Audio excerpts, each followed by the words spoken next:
Hi everyone, it's Tracy Malone from narcissisticabuseupport.com. I am a international narcissistic abuse coach and I help people in all kinds of narcissistic relationships. Today I am talking to the estranged parents, estranged from an adult child who has been brainwashed by a narcissistic in-law or partner. That's what we're going to talk about today. And it's about to be June. Today is May 30th, and June is on its way. And so this is the wedding month. This is the most popular. If like January is divorce month, June is definitely wedding month. It's the most sought after places that you can go, and that's the most expensive. It's June wedding. It's the perfect thing. What what if you're not invited to your child's wedding? There's nothing more painful. Well, there's a plenty of things more painful, but this is just another dagger in your heart. When your child decides that they don't want you at your wedding, it is one of the most painful things. This is the milestone you've been waiting for your whole life. Your child's getting married, you want to welcome them, you want to have everything that you didn't have and give it to them, right? But when that pain comes from somebody deliberately redefining your child's life and it's so confusing, right? It's not just the absence, but it's the presence of others. And this is a very narcissistic thing to do. They might exclude you, or they might exclude you but invite your friends, invite your family, their cousins, their aunts and uncles, their grandparents, but not their parents, and sometimes not their siblings. This creates such a fracture in the family system that it feels like you're being erased. Why them and not us? Like, I don't understand. How could you do this? It feels like a personal insult, right? When this is happening, this is part of the grieving. I mean, the grief nobody wants to talk right. It's like nobody is there to bring you a cake or say they're really sorry. They are there and you are grieving not only the loss of your child, the loss of this event, but now you're not even included and your other friends and family are. So, you know, you have to really understand that you are going to be okay, right? It's not just rejection. It's reshaping of your family that just doesn't want to include you. And you get like an emotional whiplash, right? It's a betrayal if your family members decide to go to the wedding, and that part hurts because you're confused. Are you on their side? Are they not? But they may be going out of love. We have to remember that. They may be going out of fear because they've watched you get cut off and they don't want their children, the cousins and to not have your kid in their life. So they may be going out of that fear that if I don't, then I'll be cut off and that could affect the nieces and nephews. Um, or they may just be there to represent the family and have this desperate fear to just keep everyone together. It becomes a burden on them and they're stuck in the middle, right? It's very painful. So, what do we do? What do we do? This is like, again, the hardest thing. um, First of all, you don't have to pretend. You don't have to pretend that it doesn't hurt.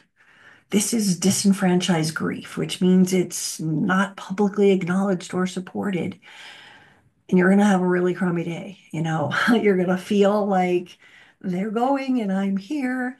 And you're going to feel like you're on a tightrope walk because you don't know how to navigate this. You know, you're going to be conflicted.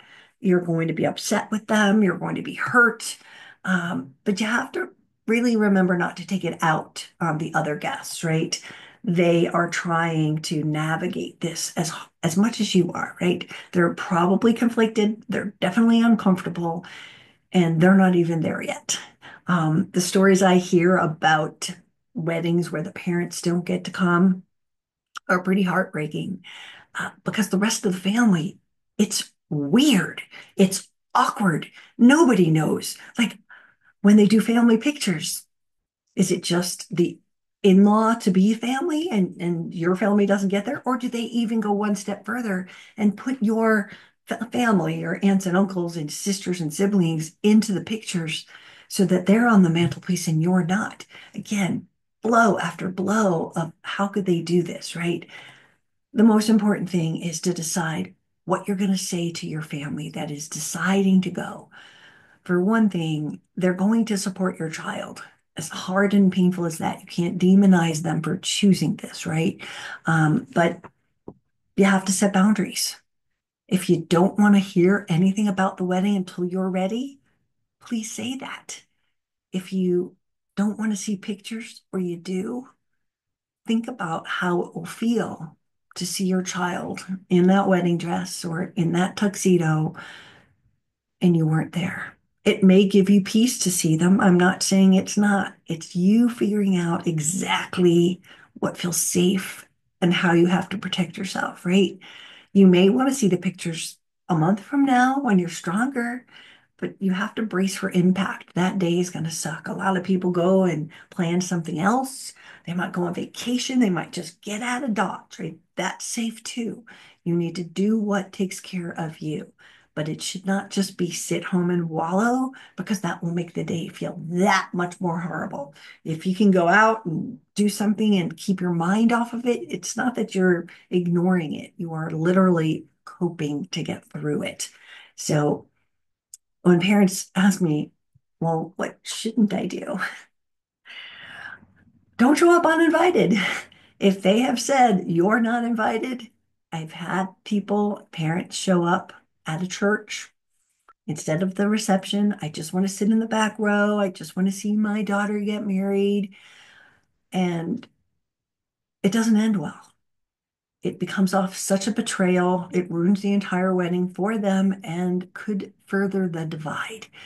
It could crush it forever. So it's hard to sit out, but just please don't show up. And then don't chase answers. Don't be, I need to understand why. I need to understand. All of that stuff is not going to help them decide to have you in it. You have to kind of keep calm in these situations and get through it. And then remember, if your family decides to go, they're not doing it to hurt you. They are doing it to survive. They are doing it to support your child because they would have if you were going to. So they're in the middle and it's a really uncomfortable situation. But, while it might feel like you're being erased, there's so much reconciliation that happens. And you have to get through this rejection. This is more than just being estranged. This is a deliberate cut, especially if they're including everyone else's family. I've had plenty of these sort of estranged parent wedding or kids' weddings where none of the other family is invited. Absolutely none. And so if your family is still invited and still included, that's a win. It might not feel like a win, but if you want intel later, you want to know how it went, it may be helpful for you. So you have to get through this. And I promise you, you will. It will be the hardest day of your life.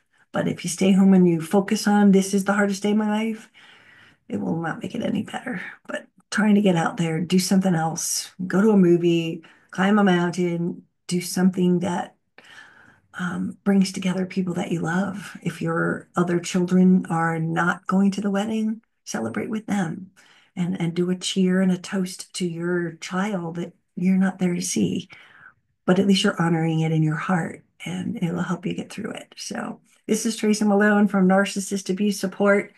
Oh, I want to show you something for my estranged parents. I have a new book coming out. Now, this is an author copy, so it's got a do not sell on it. But it's going to be called Estranged by Lies, How Narcissistic Partners Use Power and Control to Destroy Their Family. This is going to be a great book, and we're in final edits. I'm waiting for things to come back today and a couple of tweaks on the back cover, and then hopefully I'll get it out soon. It will be on Amazon, and we're going to have Kindle and Audible as well. So keep looking for that. Keep going and putting my name in Amazon, and one day it's going to come, hopefully soon. We're really close. I can touch it and pet it. So you will be able to as well. So this is Tracy again. I think I said that, but um, thank you for listening. If you like this video, go to my website. I have a blog with a lot of estranged articles on it. How to cope with this, how to cope with therapy, why didn't take your apology, why this, why that. Look at the blog, get educated, and get on my mailing list because I've got lots of special things that I do for estranged parents. So see you guys next time. Thank you.